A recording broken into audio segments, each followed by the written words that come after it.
Bila kami boleh membawa pujian kami dengan segenap hati kami, ya Allah.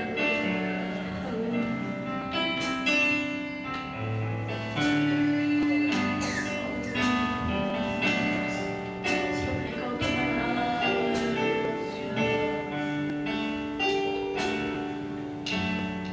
ku datang kehadiran-Mu, membawa pujian dengan segenap hatiku.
segala-galanya dalam kehidupan kami. Engkau yang berkuasa atas hidup kami. Engkau yang berkuasa di atas segala puji-pujian. Oh Jesus, terima kasih setiap pertolonganmu yang begitu indah dalam kehidupan kami. Kami bersyukur buat rencana dan kehendak-Mu begitu baik dan Tuhan kerjakan dalam kehidupan kami. Bapa yang baik, pagi yang indah ini Bapa, kami datang Bapa bersyukur cita, memuliakan nama-Mu, nama yang berkuasa Bapa. Sebelum kami datang Bapa, ampuni segala kesalahan kami Bapa. Dari sikap kami, tingkah laku kami tidak berkenan di hadapan-Mu Bapa. Ampuni Bapa. Biarlah penyembahan kami, pujian kami berkenan di hadapan-Mu. Urapi kami semuanya Bapa. Kami percaya tentang janji firman-Mu Bapa. Satu dua orang sepakat Engkau hadir tengah-tengah. Apalagi kami banyak Tuhan. Kami percaya Tuhan, Engkau hadir tengah-tengah Bapa. Kami siapkan hati kami Bapa untuk menyembah dan puji kebesaran. Kami siapkan hati kami Bapa bersuka cita untuk menyembah. Yang siap menyembah dan memuji, katakan amin. Puji nama Tuhan, haleluya. Selamat pagi semuanya. Amin. Mari kita mau bersuka cita untuk Tuhan. Pagi hari ini kita mau ingat lagi akan kasih Tuhan dalam hidup kita. Amin. Amin. Haleluya.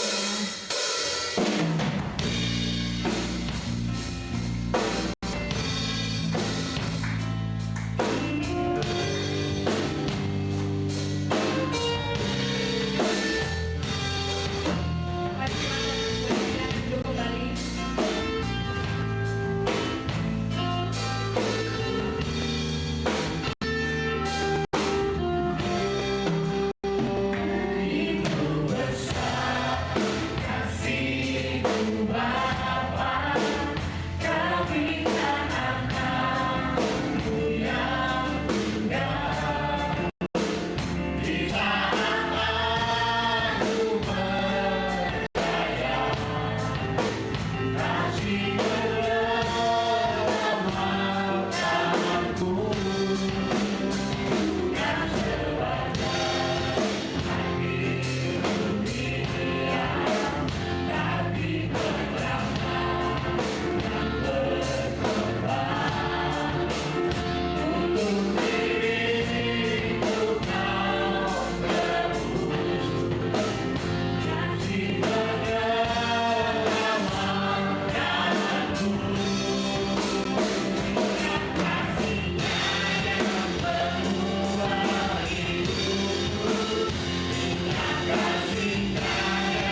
Sungguh Tuhan Yesus, cara-Mu luar biasa dalam kehidupan kami ya Bapa. Terima kasih Tuhan Yesus. Biarlah pujian yang kami sampaikan kepada Engkau yang kunaikkan pada saat ini Bapa dapat menjadi dupa yang berbau harum dan dapat menjadi kesukaan ya Bapa. Terima kasih Tuhan Yesus.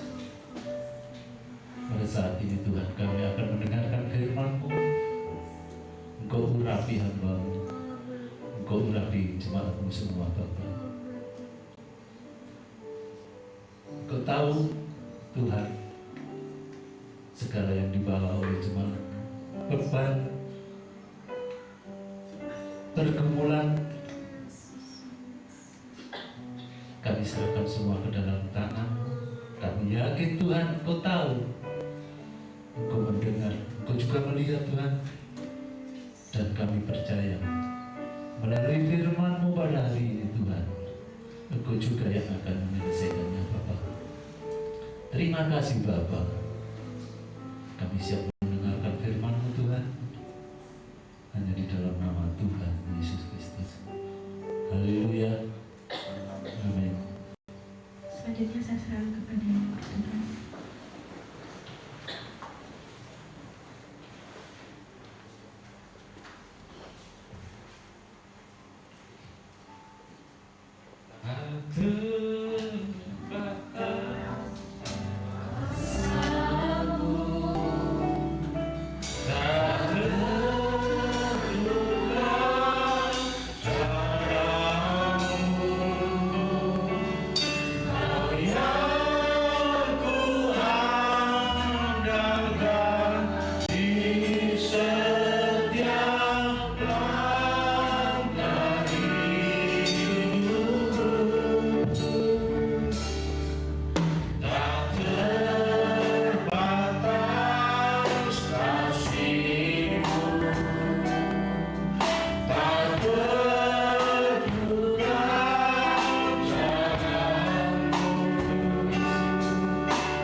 Mengizinkan sampai hari ini saya masih diberi kesempatan untuk melayaninya, dan kita semua masih beroleh kesempatan untuk mendengar firman Tuhan. Haleluya.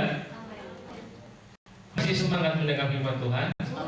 Puji Tuhan. Nah, kita sudah memasuki minggu ketiga di bulan Desember, dan pagi hari ini saya beri judul firman Tuhan, rencana Tuhan itu adalah penyerahan diri kita.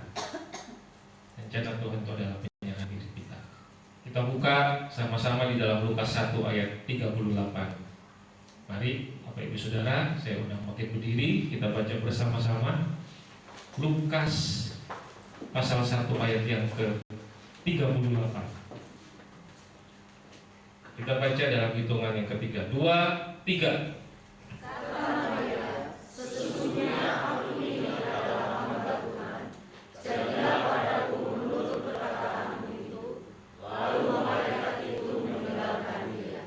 Lagi sekali. 2, 3. Katakanlah dia, sesungguhnya aku ini adalah hamba Tuhan. Jadilah padaku menurut perkataanmu itu. Lalu malaikat itu meninggalkan dia. Terima kasih. Silakan duduk. Tuhan Yesus memberkati.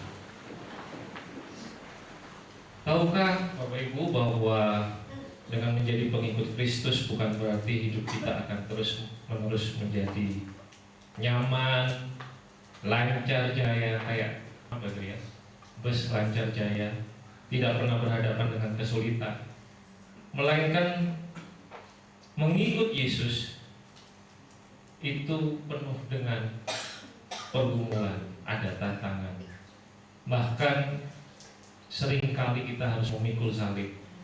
Artinya apa? Ada harga yang harus kita bayar. Amin. Aminnya kecil.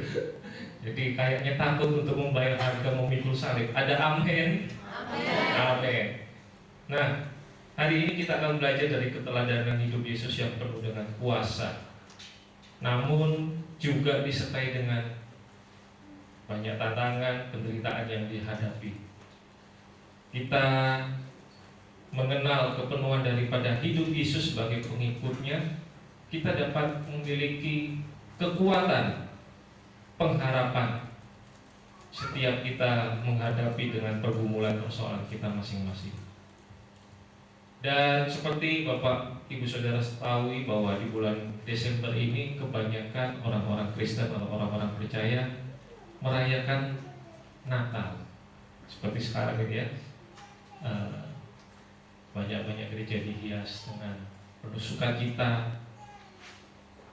Namun kita juga harus sadar bahwa Natal bukan hanya cerita tentang kelahiran Yesus Sang Juru Selamat dunia, tetapi Natal juga menceritakan bagaimana kita menemukan pengharapan di tengah-tengah kesulitan dan tantangan.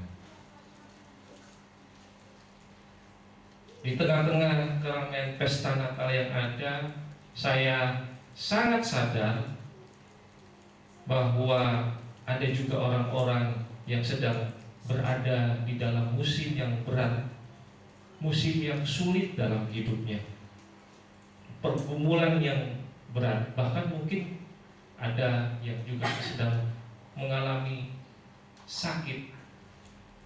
Dan kami berdoa bahwa di setiap musim kehidupan kita bisa mengenal pribadi Yesus yang baik dan haleluya.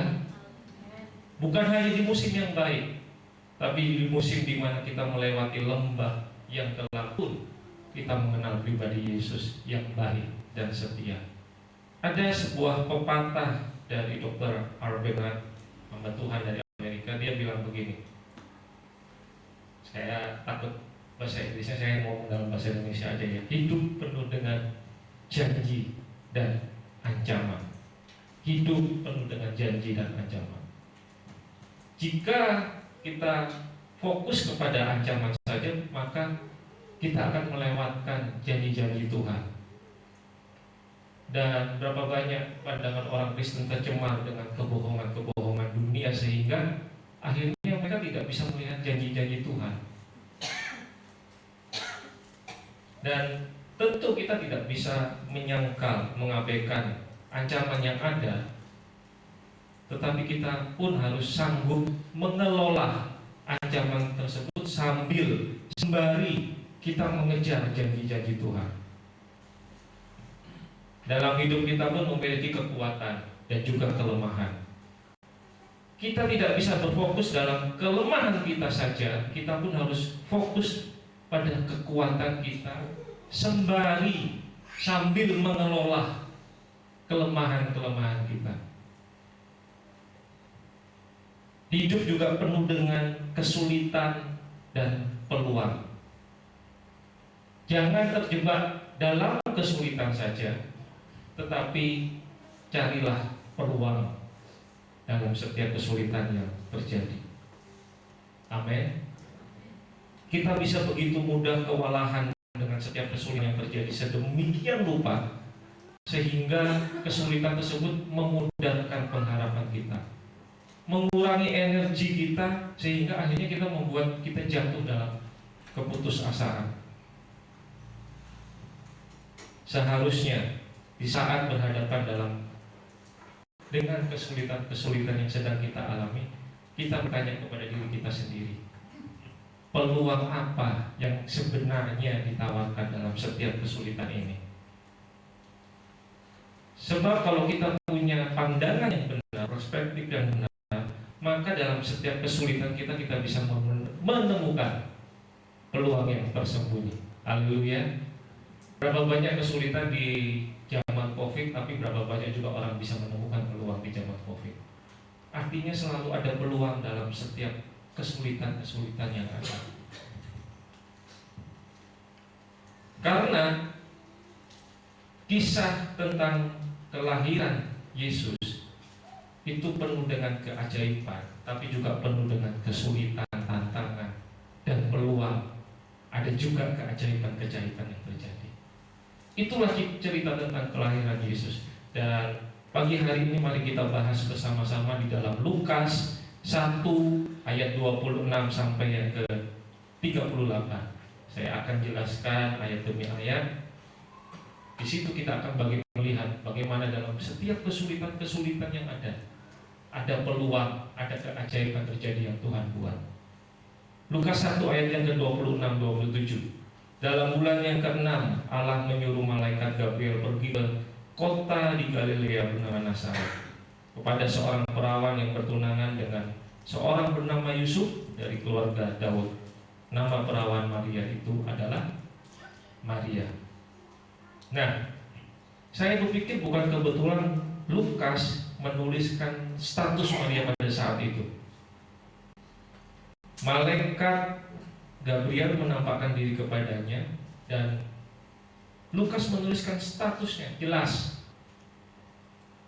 Dan tentu saat itu belum ada Facebook yang sedang kita mainkan hari-hari ini. Status Maria ditulis jelas bahwa Maria sudah bertunangan dengan Yusuf.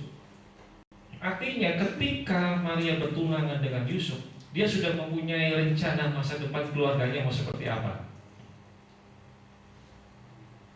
Bagaimana keluarga yang mau dia bentuk dengan Yusuf. Dan dituliskan juga bahwa Maria ini adalah perawan. Artinya dia belum pernah berhubungan intim dengan siapapun juga.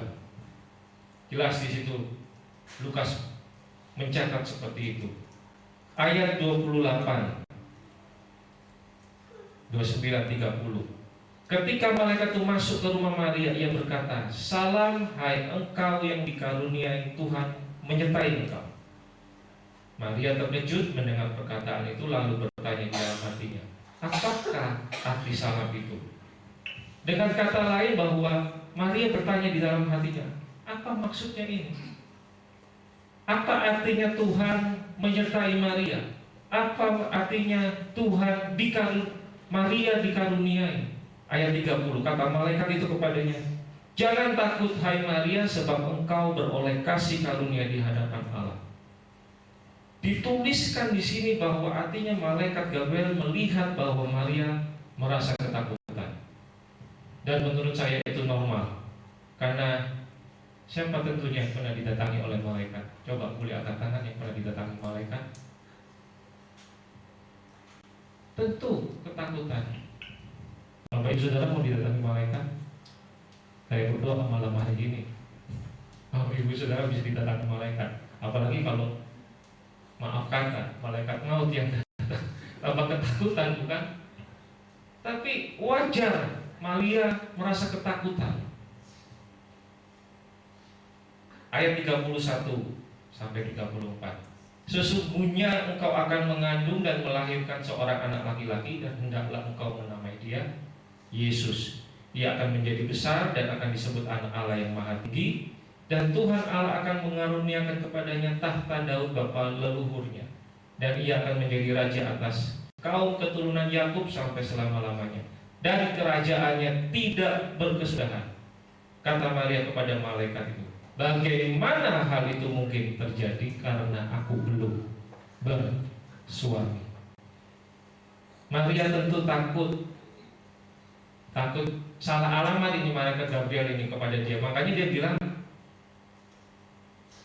kamu tidak salah orang. Salah orang. Saya ini sudah bersuami. Saya ini belum suami, maaf. Dan ini yang menjadi perhatian Maria. Bagaimana seorang perawan bisa hamil, dan apa kata orang, apa kata Yusuf kalau itu benar-benar terjadi. Apalagi kita tahu menurut hukum Taurat, jika seorang wanita yang tidak setia saat bertunangan, hukumannya bisa hukuman mati. Dia bisa dilempar batu, dirajam batu.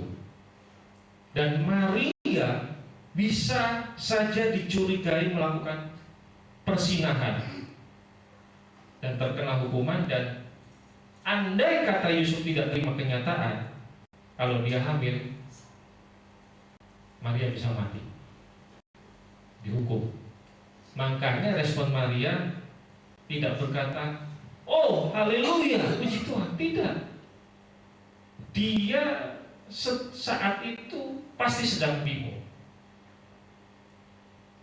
seperti sedang menyusun puzzle dalam hidupnya. Belum terlihat jelas bagaimana rencana Tuhan. Ayat 35. Jawab malaikat itu kepadanya, "Roh Kudus akan turun atasmu dengan kuasa Allah yang Maha Tinggi akan menaungi engkau, sebab itu anak yang kau lahirkan itu akan disebut kudus, anak Allah." Tentu pernyataan malaikat ini bukan sesuatu yang mudah untuk dicerna, dipercayai begitu saja buat Maria. Karena sebelum Maria dan sesudah Maria tidak ada seorang pun yang lahir oleh Roh Kudus. Ini sesuatu hal yang untuk Maria sulit, amat sangat sulit dicerna. Gak masuk akal, tidak mungkin. Dan untuk meyakinkan Maria, malaikat Gabriel kemudian menyampaikan berita yang juga sulit dipercaya oleh Maria di ayat 36. "Dan sesungguhnya Elisabet anakmu, sanakmu itu, ia pun sedang mengandung seorang anak laki-laki pada hari tuanya. Dan inilah bulan ke-6 bagi dia yang disebut mandul, sebab bagi Allah tidak ada yang mustahil."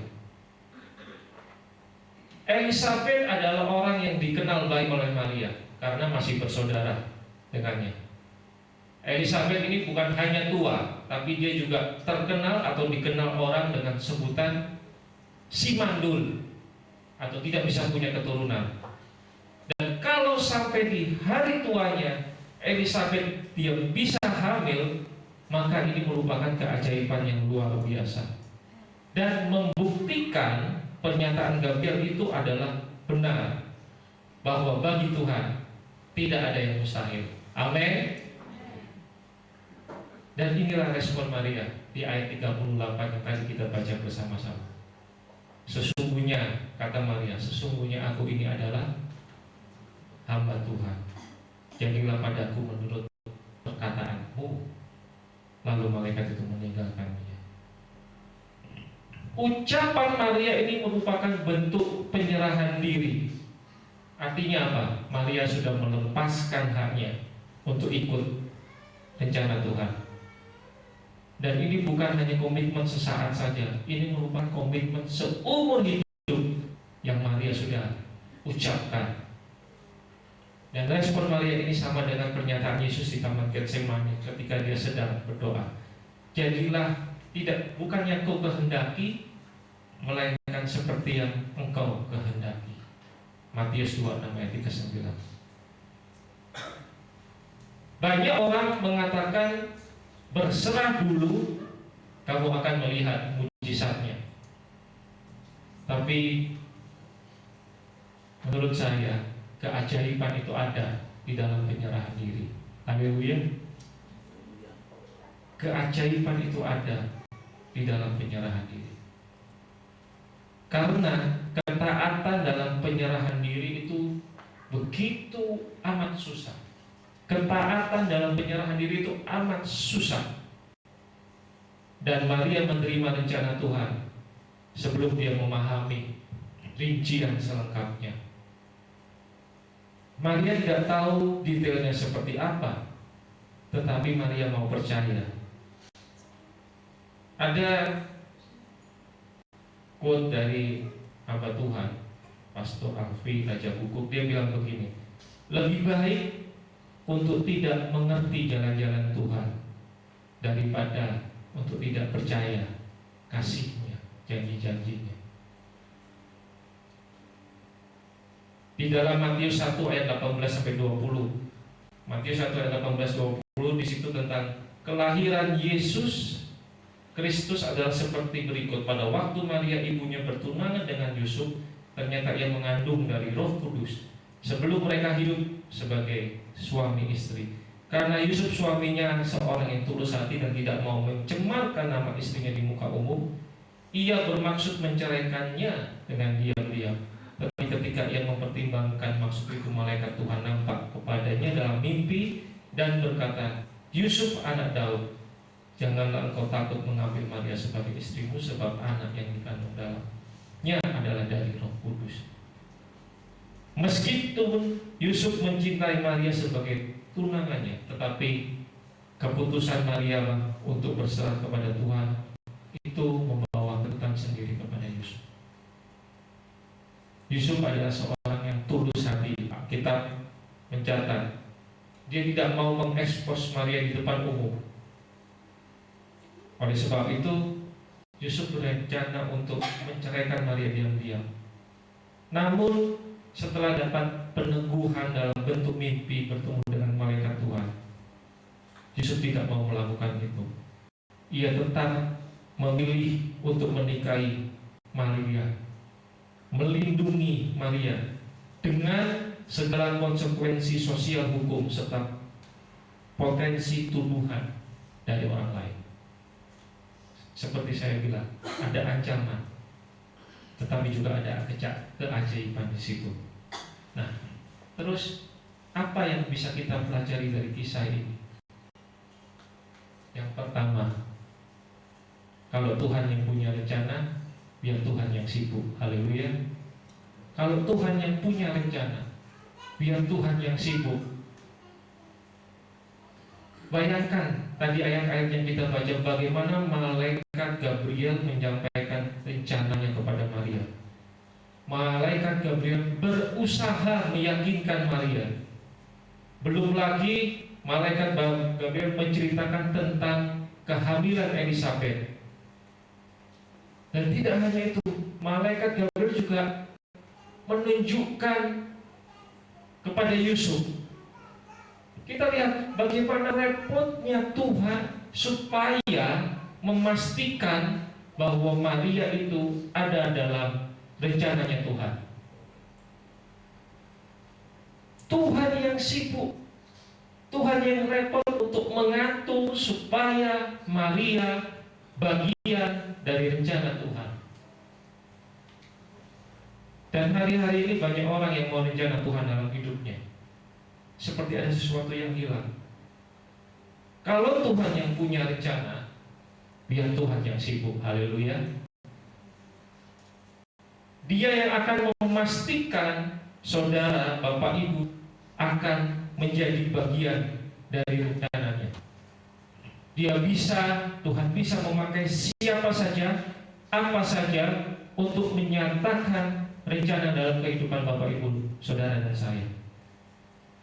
Dari pihak Tuhan tidak ada yang mustahil. Semua masalah beres. Tetapi masalahnya adalah bagaimana dengan kita? Apakah kita mau mengikuti rencana Tuhan? Itu yang jadi masalah. Dari pihak Tuhan tidak ada yang mustahil. Tuhan mau repot bagaimanapun, Dia bisa melakukan segala perkara dengan ajaib. Yang jadi masalah adalah dari kita. Apakah kita mau mengikuti rencananya? Dan ini yang harus menjadi perhatian Bapak Ibu Saudara. Yakinkah bahwa rencana Tuhan itu jauh lebih baik dari rencana kita sendiri? Atau maukah kita melepaskan rencana kita untuk mendapatkan rencana Tuhan dalam hidup kita? Ingat, Maria sudah bertunangan. Akhirnya dia harus melepaskan itu semua supaya rencana Tuhan terjadi dalam kehidupan. Ini yang bisa kita pelajari dari pertama. Kalau Tuhan punya rencana, biar Tuhan yang sibuk. Tuhan yang akan memperlihatkan rencananya dalam kehidupan kita. Dari pihak kita mau ikut rencananya apa enggak? Itu aja. Yang kedua, apa yang bisa kita pelajari dari kisah ini? pergumulan dan penderitaan merupakan bagian dari rencana Tuhan. Haleluya. Haleluya. Memang harus diakui bahwa tidak populer ya untuk mengajarkan kedua hal ini. Jauh lebih mudah, jauh lebih menarik kalau kita hamba-hamba Tuhan berfirman tentang berkat, berkat, dan berkat. Tetapi kita perlu jujur dalam realita kehidupan kita sehari-hari bahwa kita hidup dalam dunia yang penuh dengan dosa. Dan kita sebagai orang percaya tidak kebal dengan namanya penderitaan. Seperti yang saya katakan di awal, ada banyak di antara kita yang mungkin saat ini sedang bergumul menghadapi musim-musim yang sulit, situasi keuangan yang sulit, menderita sakit penyakit pergumulan yang berat. Ada beberapa orang yang mengalami kesulitan dalam hubungannya, bertanya-tanya, mengapa kok setelah mengenal Yesus hidupnya tidak jauh lebih baik? Banyak pergumulan dan penderitaan. Saya kasih tahu kepada Bapak Ibu Saudara, kedatangan Yesus dalam hidup Maria dan Yusuf itu membawa kesulitan tersendiri. Dengan menerima rencana Tuhan, Maria dan Yusuf mau tidak mau melepaskan rencana mereka, melepaskan mimpi mereka, dan menyesuaikan dengan rencana Tuhan. Ada harga yang harus dibayar dengan hadirnya Yesus dalam hidup kita. Rencana Tuhan dalam kehidupan mereka itu membawa Maria dan Yusuf dalam posisi yang sangat sulit. Dampak sosial masyarakat sekitar. Apa kata orang? Maria sudah hamil 2, padahal baru bertunangan. Terus Maria bilang, terus Yusuf bilang, bukan saya itu, Roh Kudus yang mengalami. Zaman itu, apakah mereka kenal ada Roh Kudus? Artinya ada ancaman, ada tantangan, ada pergumulan berat yang sedang Yusuf dan Maria alami. Dikucilkan, dimarahi, bahkan mungkin bisa dikeluarkan dalam keluarga. Berapa banyak kita dengar anak-anak Tuhan yang terima Yesus dikucilkan dari keluarganya, dicoret dari kartu keluarganya. Begitupun dalam kehidupan Maria dan Yusuf. Ada suatu buku dalam hamba Tuhan Tim Keller yang sudah meninggal. Dia bilang begini, penderitaan adalah inti daripada iman Kristen.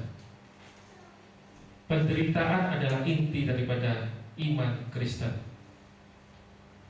Ini bukan hanya bagaimana caranya Kristus menjadi seperti kita, menebus kita, tetapi juga merupakan salah satu cara utama untuk kita menjadi seperti Kristus, mengalami penebusan. Artinya apa? Penderitaan atau kesulitan-kesulitan yang sedang kita alami itu ada gunanya, ada tujuannya, ada maksudnya, meskipun tidak menyenangkan. Contohnya, saya memberikan analogi seperti sebuah bangku yang Bapak Ibu Saudara sedang duduki. Bangku-bangku tersebut diciptakan bukan untuk dianggurin. Dan kalau kursi-kursi yang Bapak Ibu diduduki itu bisa saya wawancara, saya tanyakan kepada mereka, bagaimana kursi-kursi ini bisa menemukan tujuan hidup mereka? Semua pasti akan berkata, untuk inilah aku diciptakan, yaitu menanggung berat orang-orang yang duduk di atasnya. Dan mereka sanggup menahannya, bangku-bangku tersebut. Mereka memenuhi kehidupannya, bangku-bangku tersebut merasa penuh hidupnya ketika ada orang-orang yang duduk di atasnya. Nah, bagaimana dengan bangku-bangku yang kosong yang ditinggalkan? Kalau kita tanya kepada bangku-bangku kosong, dia bilang, saya sih ada, tetapi perasaan hidup saya ini nggak penuh karena tidak ada beban yang ditanggung.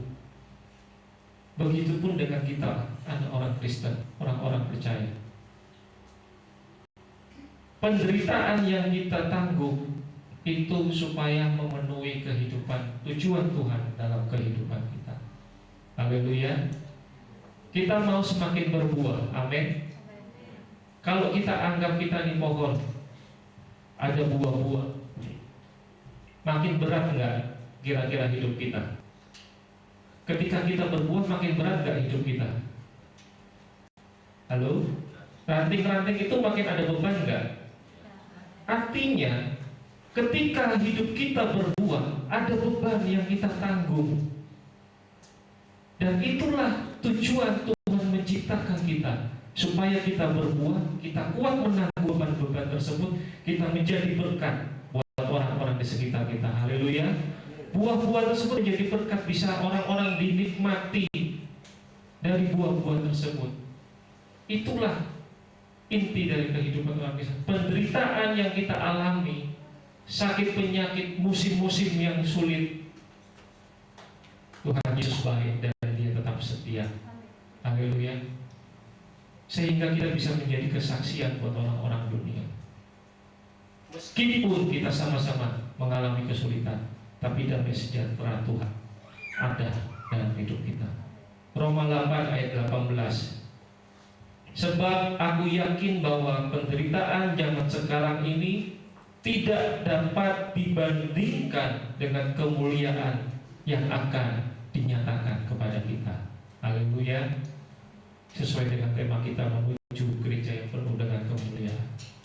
Penderitaan yang kita alami saat ini tidak bisa dibandingkan dengan kemuliaan yang akan kita dapatkan nanti. Artinya bahwa penderitaan dan punya tujuan. Pergumulan dan penderitaan bagian dari rencana Tuhan. Apa poin berikutnya yang bisa kita pelajari dari kisah Maria ini? Yang ketiga, kita punya pilihan untuk menolak rencana Tuhan. Selalu Tuhan memberikan kehendak bebas kepada kita. Kita punya pilihan untuk menolak rencana Tuhan. Sama seperti Maria dan Yusuf, mereka punya pilihan untuk menolak rencana Tuhan. Tetapi mereka memilih untuk tidak hidup buat dirinya sendiri.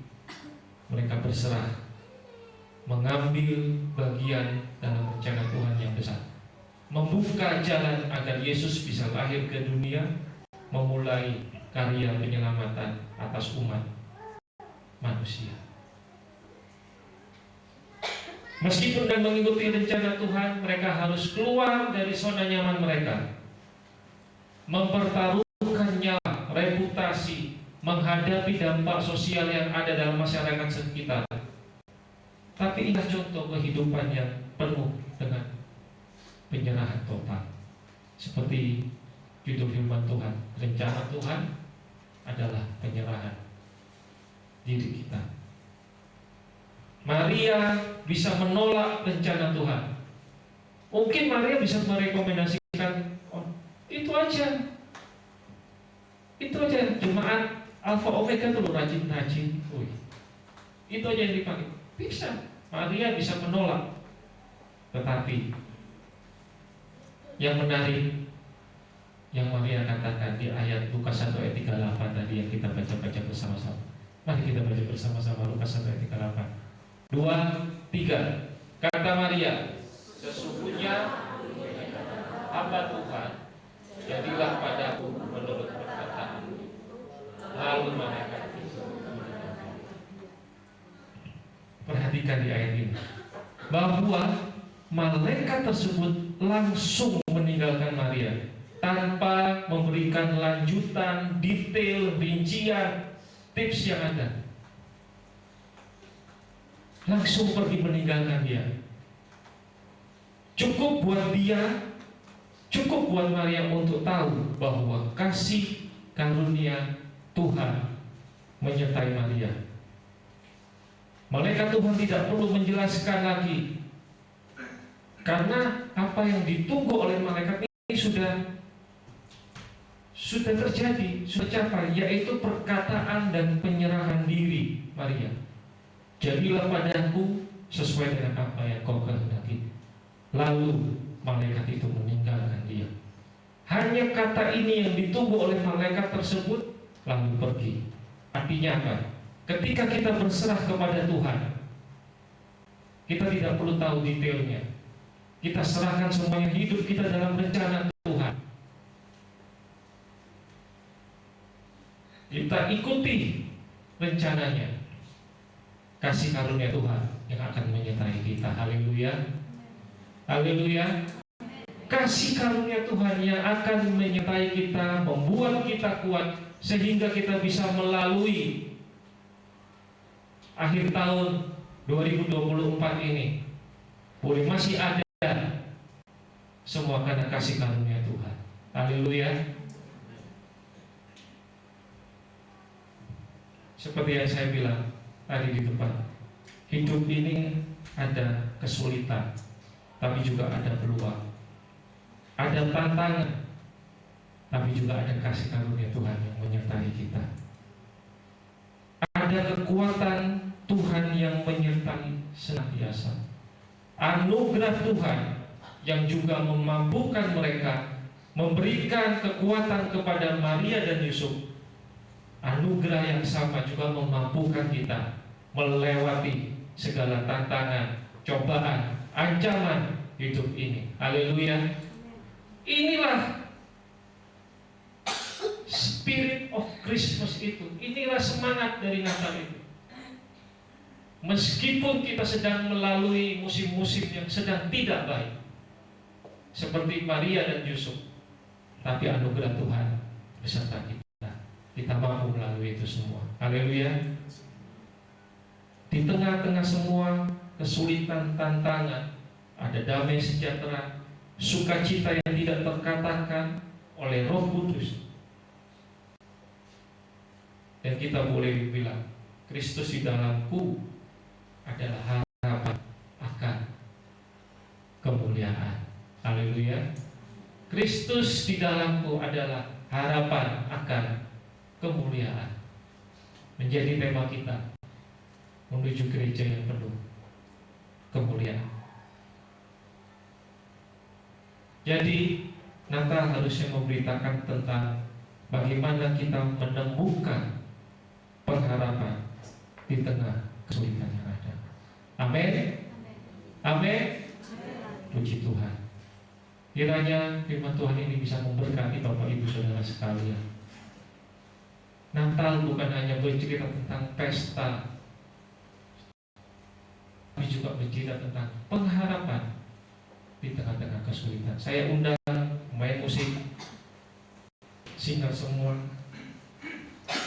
Lahirnya Yesus tidak membuat kita kebal terhadap tantangan kehidupan, tetapi lahirnya Yesus membuat kita menjadi keluar sebagai pemenang dalam menghadapi segala kesulitan yang ada.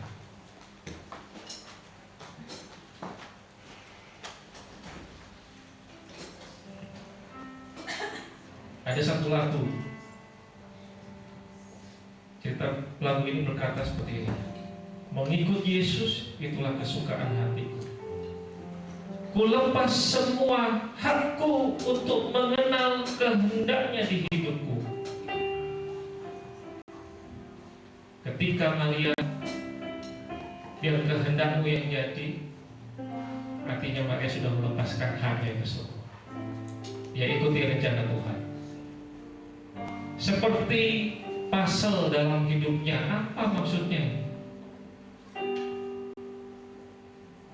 Pasal pertama, malaikat Gabriel datang dalam kehidupan Maria. Pasal kedua, malaikat Gabriel memberitakan Elisabeth juga mengandung. Pasal ketiga, malaikat menampakkan diri kepada Yusuf. Pasal keempat, malaikat Gabriel menceritakan kepada gembala-gembala. Dan itu menjadi gambaran yang jelas dalam kehidupan Maria ketika Yesus lahir. Gembala-gembala datang, orang Majus datang. Oh, ini ternyata rencana Tuhan dalam hidupku. Awalnya Maria bisa membayangkan itu, tidak bisa membayangkan itu. Tetapi dia harus menyusun rencana-rencana Tuhan itu, dan akhirnya, oh inilah rencana Tuhan yang indah dalam hidup. Haleluya. Terima kasih Tuhan.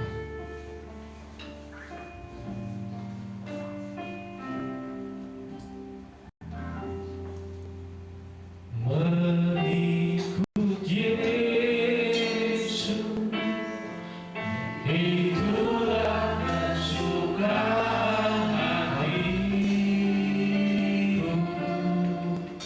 Ku lepas semua aku untuk mengenal kehendak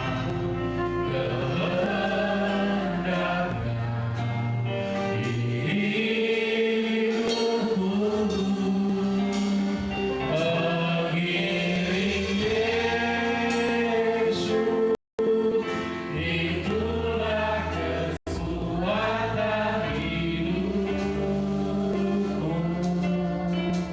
Ku yakin anugerahnya mampu jadikanku hamba yang berkenan.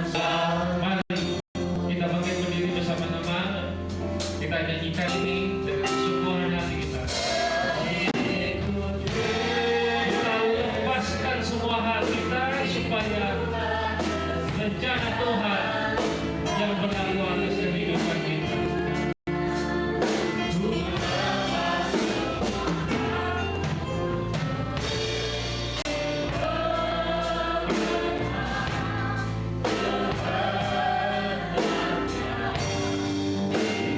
Haleluya.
yang hanya tahu adalah untuk taat di dalam setiap apa yang menjadi kerinduan Allah. Satu bagian yang diingatkan kepada kita pagi hari ini, adakah kita mau juga menjadi seorang hamba yang siap melepas semua hak kita untuk kita dapat mengenal rencananya, bukan untuk menuntut, bukan untuk memaksa. Allah selalu berinisiatif untuk melakukan apa yang terbaik tanpa kita berkata, Tuhan, Engkau sibukkan dirimu untuk aku. Tapi dari awal Allah selalu sibuk. Tapi adakah kita juga sibuk untuk memperbaiki hidup kita berkenan kepadanya?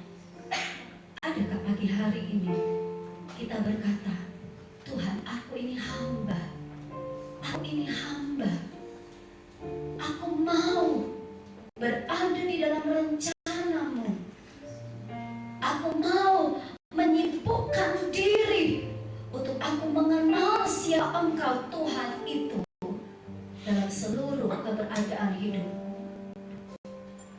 Apapun keadaan pagi hari ini, Dia hadir. Dia ingin terus ada dalam hidup saudara. Dia ingin selalu melingkupi hidup kita di dalam rencana yang ajaib. Maria, satu bagian yang dia sudah terima untuk melakukan pekerjaan yang terbaik. Dia siap untuk melakukannya. Dan bagi kita, siapkah kita untuk melakukan bagian kita menuju kepada kemuliaan yang Dia janjikan? Mengikut Yesus, itulah kesukaan hatimu. Ku lepas semua hakku untuk berkenan kehendaknya di hidupku.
Apapun keadaan pagi hari ini, Dia hadir dalam firman itu mengingatkan tentang rencana yang ajaib.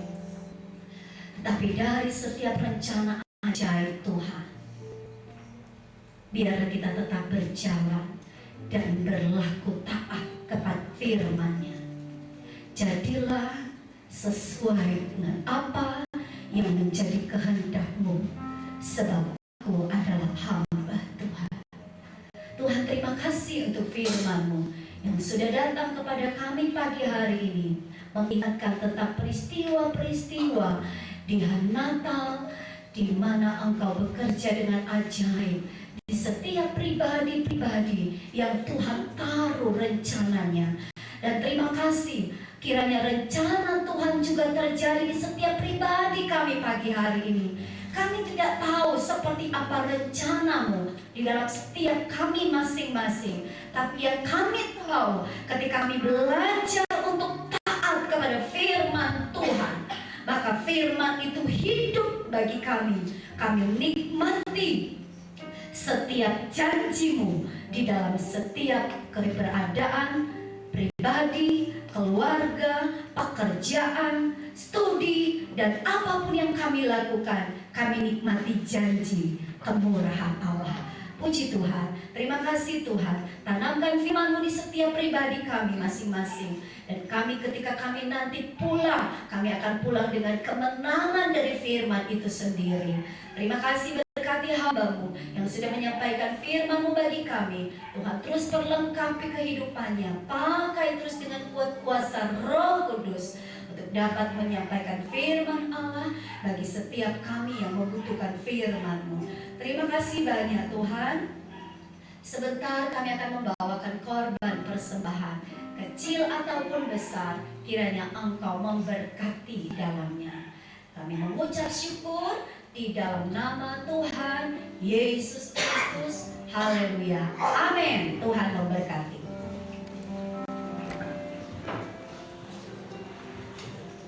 Mari kita mau siapkan korban persembahan yang terbaik untuk Tuhan. Ku mau tetap bersyukur, senantiasa bersyukur. Biar kehendak-Mu terjadi, ku mau tetap bersyukur, senantiasa bersyukur. Hatiku kan bersuka selama hari ini, hari yang terbaik.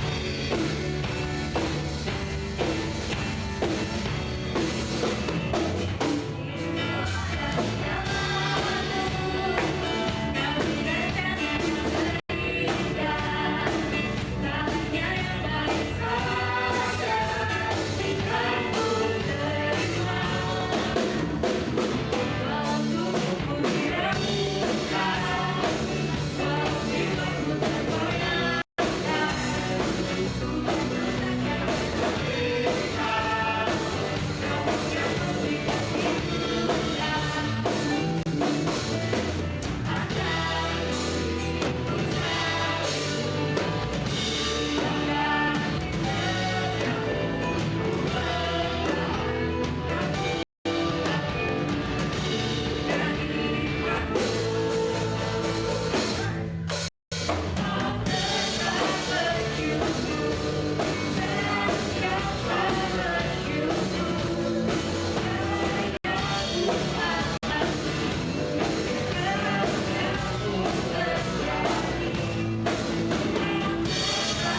jadwal kegiatan selama sepekan.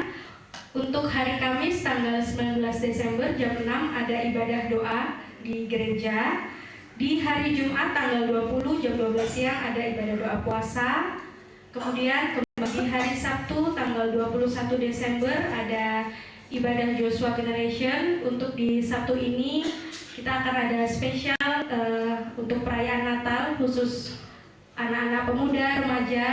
Jadi mungkin saya ingin mengundang teman-teman pemuda, remaja yang bisa hadir di hari Sabtu tanggal 21 jam 4:30 kita mau merayakan bersama ibadah Natal.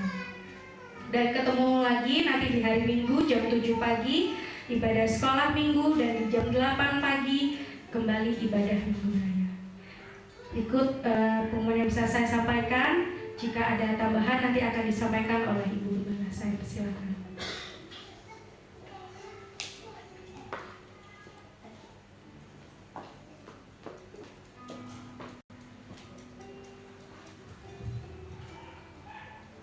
Puji Tuhan, haleluya, haleluya, haleluya. Masih bersemangat? Masih ya, tinggal beberapa hari kita ada di tahun ini. Jadi teruslah tetap setia kepada Tuhan. Sore siang nanti setelah ini ada ibadah Natal sekolah minggu. Bapak Ibu yang punya anak-anak boleh tetap tinggal. Bapak Ibu yang ingin melihat silakan juga tinggal. Dan selamat datang bagi mereka yang baru pertama kali datang di gereja Alpha Omega. Selamat beribadah dengan kami dan Tuhan memberkati. Untuk Joshua Generation di hari Sabtu ada tambahan, ada tukar kado. Ya, ada budget nggak? Maksimal 20. Jadi yang saya mau mengundang tadi ketua JG-nya. Jadi saya mau mengundang anak-anak remaja pemuda yang ada di gereja ini, mari ikut bersukacita dalam Joshua Generation, dalam Natal. Boleh undang teman-teman juga bisa berbareng bersukacita di ibadah Natal anak-anak pemuda dan remaja. Dan untuk saya lihat ada untuk di sini. Bapak Ibu pikir karena ini momen-momen Natal dan momen di mana kita masih dalam suasana merayakan ulang tahun gereja, jadi saya berterima kasih buat doa-doa para orang-orang tua yang apa ya? Mereka yang kalau di setiap kali kalau misal saya nyambut mereka dengan setia masih bisa berlaku dengan masih bisa berdoa ya, mendoakan pekerjaan Tuhan di tempat ini. Terima kasih untuk setiap doa-doa ibu-ibu, paling banyak ibu-ibu ya. Ada ibu-ibu yang sudah mulai usia-usia yang lanjut, rambut putih, ya, jangan dicol ya, dicat. Mah dicol lagi, dicat. Pancol lagi. Cat warna putih, semakin banyak katanya putihnya, semakin digendong oleh Tuhan ya. Jadi jangan dicat. Puji Tuhan. Saya mau mengundang sebagai tanda syukur terima kasih Bapak Ibu, ada beberapa yang saya ingin panggil untuk menerima bingkisan sesederhana yang bisa kami bagikan bagi mereka-mereka. Ada Oma Sumo, ada Oma Saimin, ada Ibu Mul, ada Ibu Hadi, ada Ibu Handoko, Ibu Hartono, ada Ibu Supriyatin, ada Ibu Anton, bukan Ibu Ratna ya, Ibu dari Bapak Anton di sini. Ibu Topo, ada Oma Eliani, ada Ibu Lydia, ada Ibu Subut. Nah, mari adakah mereka boleh maju ke depan sebentar? Oh, adakah ya? Mau saya panggil lagi? Boleh maju ke depan yang saya sebut nama-nama tadi. Ada bingkisan sedikit dari gereja sebagai tanda terima kasih buat support doanya, khususnya untuk oma-oma ini ya, ibu-ibu ini. Ada Oma Sumo, ada Oma Sainin, ada Ibu Mul, ada Ibu Hadi. Ibu Hadi mungkin perwakilannya. Ada Ibu mau diantar, boleh diajak ke depan. Desi boleh bawa, Desi bisa bawa mama ya. Ada Ibu Handoko, Ibu Hartono, Ibu Supriyatin, Ibu Anton, Ibu Topo, Oma Eliani, Ibu Lydia, Ibu Subur. Oke, di sini boleh. Ini ya. Oke, nanti saya minta dari diakonia Pak Pur, boleh. Oke, boleh berdiri dulu. Sedikit bingkisan dari gereja untuk oma-oma, untuk ibu-ibu. Oke, terima kasih buat support doa. Oke, masih tetap setia. Oke, boleh dipoto ya nanti ya. Masih tetap setia sampai hari ini.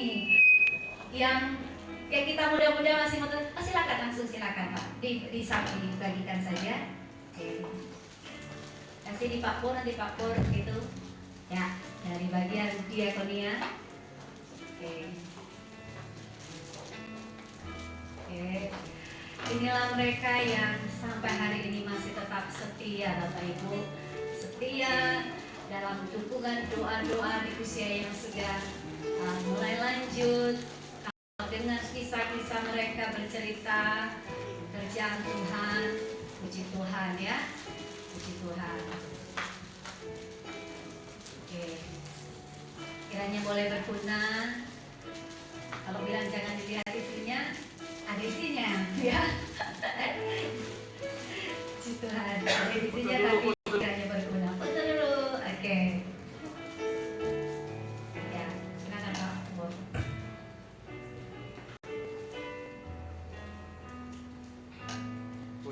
Puji Tuhan. Terima kasih oma-oma, ibu-ibu yang saya kasih, silakan Tuhan memberkati. Puji Tuhan. Masih ada momen-momen Natal yang akan kita lewati Bapak Ibu. Selama bulan Natal ini ada surprise-surprise yang tak terduga ya. Jadi siap-siap minggu depan apa lagi ini ya. Karena spesialnya ulang tahun dan spesial siang nanti ada spesial ulang tahunnya untuk merayakan ulang tahun Tuhan Yesus dalam kelahiran. Anak-anak sekolah minggu pun akan menikmati ya hadiah-hadiahnya. Oke. Sekali lagi Tuhan memberkati buat kita semua. Sampai berjumpa lagi dalam ibadah-ibadah minggu depan. Anak sekolah minggu tidak ada hari Minggu. Anak sekolah minggu bisa beribadah dengan orang tua di gereja minggu besok dan tanggal 5. Oke. Demikianlah informasi yang saya bisa sampaikan tambahan. Ada lagi? Tidak ada? Masih ada basar Bapak Ibu. Di depan itu masih ada basar karena momennya masih ada. Kita masih terbuka untuk basar. Minggu depan ada basar dari kaum wanita dan penutupnya di kaum pria. Semua kita pergunakan untuk pekerjaan Tuhan. Kita berdiri semua. Sebab Kau besar, perbuatanmu ajaib. Tidak ada yang seperti Engkau. Sebab Kau besar, perbuatanmu ajaib. Tiada seperti Engkau. Tiada seperti Engkau.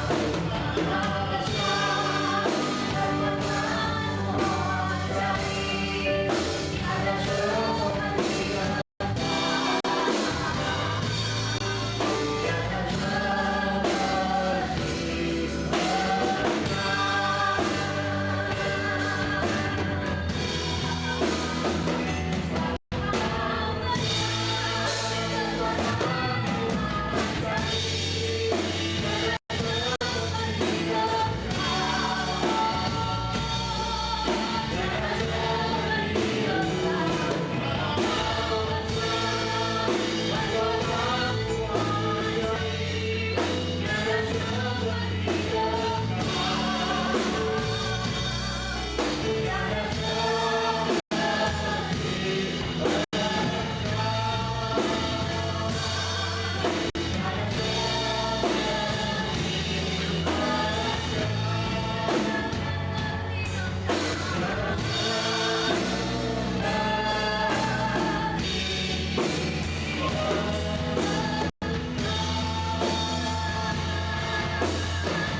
di akhir ibadah kami mengucap syukur kepadamu, berterima kasih kepadamu atas segala kebaikan, kemurahan Allah.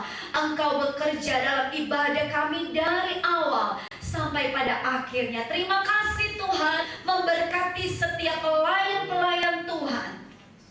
Kaum pria Moses, Bani Asaf yang sudah terambil bagian dalam pekerjaanmu, diberkatilah mereka, perlengkapi mereka selalu dengan talenta yang sudah Tuhan percayakan untuk lebih dan lebih lagi, hanya untuk hormat, kemuliaan bagi nama Tuhan. Terima kasih Tuhan, setiap jiwa yang sudah datang kepadamu pagi hari ini, Tuhan kenal keberadaan mereka, Tuhan tahu apa yang sedang dihadapi, dan kiranya dengan apa yang sudah kami lakukan kepadamu, Engkau mendatangkan kami berkat damai sejahtera dan sukacita yang selalu Tuhan karuniakan kepada kami. Terima kasih Tuhan. Tuhan, kami berdoa bagi jemaat-Mu yang sakit. Doa kami untuk Pak Panji yang dalam keadaan sakit. Tuhan, tolong jamah anak-Mu ini, jamah kehidupannya di dalam nama Tuhan Yesus Kristus. Kesembuhan yang heran boleh terjadi bagi Pak Panji. Begitu juga dengan adik dari Pusoni. Tuhan juga tolong dalam masa kemoterapinya Tuhan. Tolong Tuhan, Engkau campur tangan. Dan biarlah nama-Mu yang ajaib itu akan selalu dinikmati oleh orang-orang yang percaya kepada Tuhan. Terima kasih Tuhan, terpujilah akan nama-Mu. Engkau juga yang memberkati setiap persembahan anak-anak-Mu yang sudah dibawa di dalam rumah Tuhan. Berkati dalam seluruh apa yang mereka kerjakan, apa yang mereka lakukan, dibuat Tuhan baik dan berhasil. Dan bagi Engkau yang sudah mengembalikan milik Tuhan, angkat tangan-Mu. Kami berdoa bagi setiap tangan-tangan yang melakukan kerja usaha mereka, dan apa yang sudah Tuhan beri, mereka kembalikan apa yang menjadi milik Tuhan. Berkati pekerjaan usaha mereka. Engkau tidak pernah membuat kurang, tapi ketika janji-Mu itu terjadi, maka janji-Mu itu akan berlimpah bagi mereka. Tuhan, terima kasih Tuhan, terpujilah akan nama-Mu. Kami juga berdoa kepadamu Tuhan untuk ibadat Natal sekolah minggu yang nanti setelah ibadah ini akan dilanjutkan. Tuhan, tolong berkati ibadah Natal sekolah minggu. Tuhan, berkati guru-guru sekolah minggu, berkati anak-anak, berkati para orang tua. Oh Tuhan, terima kasih Tuhan. Biarlah ibadah Natal sekolah minggu akan memberkati anak-anak. Mereka semakin mengenal siapa Tuhan yang mereka sembah. Puji Tuhan. Terima kasih Tuhan. Sepanjang minggu berjalan, kiranya kami semua ada di dalam kemurahan Tuhan. Engkau memberkati pribadi, keluarga, pekerjaan, usaha, pendidikan, apapun yang dilakukan oleh umat-Mu, dibuat Tuhan menjadi berhasil. Puji Tuhan. Terima kasih Tuhan. Terima kasih. Sebentar umat-Mu akan kembali ke rumah mereka masing-masing. Tolong sertai dalam perjalanan pulang, dan tibakan mereka dengan keadaan baik dan selamat. Tutup bungkus kehidupan umat-Mu di sepanjang minggu berjalan ini Tuhan. Sampai kami berjumpa lagi dalam ibadah kami. Kami tahu ada Engkau yang selalu mendatangkan kekuatan dalam kehidupan kami semua. Terima kasih Tuhan. Terpujilah nama-Mu. Dan kami mengucap syukur. Kami mau pulang membawa segala berkat-berkat yang daripada Tuhan. Terimalah berkat anugerah dari Allah Bapa, cinta kasih dari Tuhan Yesus, persekutuan penghiburan dari Roh Kudus menyertai kita semua dari saat ini sampai Yesus datang kembali di dalam kemuliaannya menjemput anak-anaknya. Dan berkat itu kita terima di dalam nama Tuhan Yesus Kristus. Haleluya. Amin. Tuhan Yesus memberkati.